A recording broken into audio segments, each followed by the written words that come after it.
so you want to lose weight. Well, there's going to be 3 things I'm going to tell you to lose weight. And these are the only 3 things you need to know. Everything else you can completely disregard. Because I'm telling you, these are the only 3 things that you need. So, without further ado, so I don't waste your time. Number 1, you're not going to want to do it, is track your calories. I know it's very annoying and nobody wants to do it, but this is the most important thing for you in order to lose weight or gain weight if you want to gain weight. But here's the thing, all these diets that people follow, whether it's keto, carnivore, intermittent fasting, they're simply just another way for you to consume less calories, right? If you do intermittent fasting, you're only getting an 8-hour window to eat, so therefore you're probably going to eat less calories. If you do carnivore, you're cutting out a lot of food, which is going to cause you to eat less calories. And all these things are just making you eat less. So how do you, okay, first we're tracking our calories. So how do you make sure that you're losing your weight? Well, first, you're going to eat like normal for a week or maybe 2 weeks. You're going to track as often as possible. If you don't track every day, it's fine. But what we want is some data to use. So in the course of 1 to 2 weeks, if you track like 3 to 5 days, you're going to find out that you're eating roughly the same amount of calories per day. Even if you're eating, sorry, someone just walked up behind me, but even if you're eating the different things all of those days, we tend to eat roughly the same amount of calories each day, even if it's different foods. So you're going to get the daily average of your calorie intake. So if you have 5 days, you're going to, let's say you're, getting 1 day is like 2,000 calories, 1 day is like 3,000 calories, 1 day is like 25, whatever. You add up the total of those 5 days of calories, and then you divide it by 5 days, right? So if it's 3 days, you divide it by 3 days, and so on. This is going to give you a daily average of calories. So let's say this person's daily average calories is 2,700 calories. So if you want to lose weight, you're going to subtract, I'd say 200 to 300 calories. If you're going to be really aggressive, you can subtract maybe 500, but I'd say start with like 300. So you do minus 300 calories. Now, hopefully you kind of establish some sort of habit with tracking at this point. So now you're going to track and try to make sure that you're getting that calorie amount. This is called a calorie deficit. This means that you are burning more than you are consuming. Or basically, you're just consuming less than you were consuming before.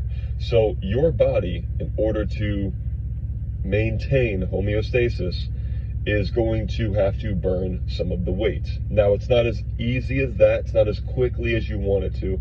But the scale is going to tell you if you're doing it right or wrong. So if you cut your calories, you should probably see the scale drop a very small amount.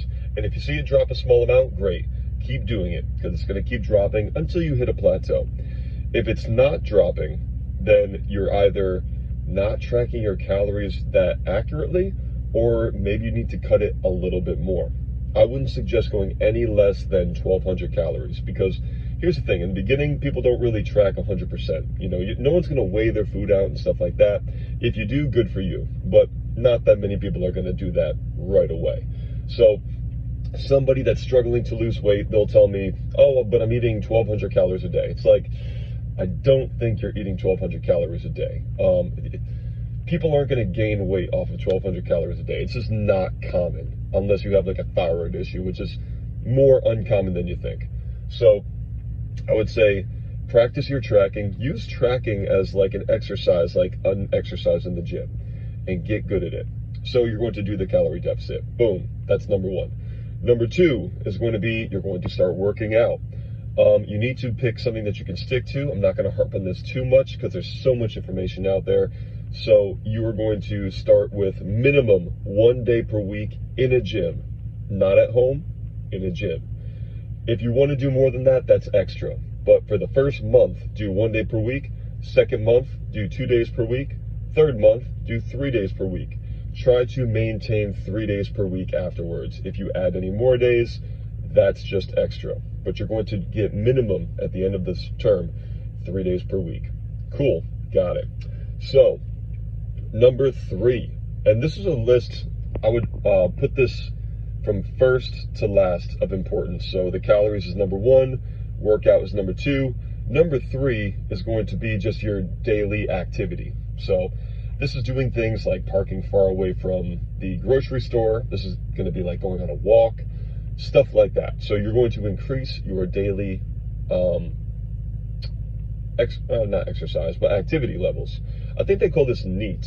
I don't know what NEAT stands for, like N-E-A-T, but it's basically how active you are. So I would suggest to kind of like make this a fun game is, you know, while you're downloading your calorie tracker on your phone, it could be like MyFitnessPal or something, also download a step tracker. So this way your phone will keep track of your steps and you can kind of see how you're doing on a daily activity level. I mean, of course, if you're doing like yoga or something like that, then it's not going to track it as steps. But most of the time, the, you know, number one most common way to track an activity level is the amount of steps that you're getting. And if you want a goal, I would say aim for 10,000 steps per day.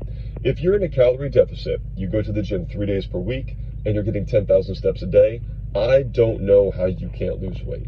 If you're still not losing weight and you're doing all those 3 things and you're being ruthlessly consistent with doing those things, I genuinely don't think that you can't lose weight. I haven't met somebody myself that does all those things and don't lose weight. If you're one of the rare people that do, you probably have some strange freaking condition.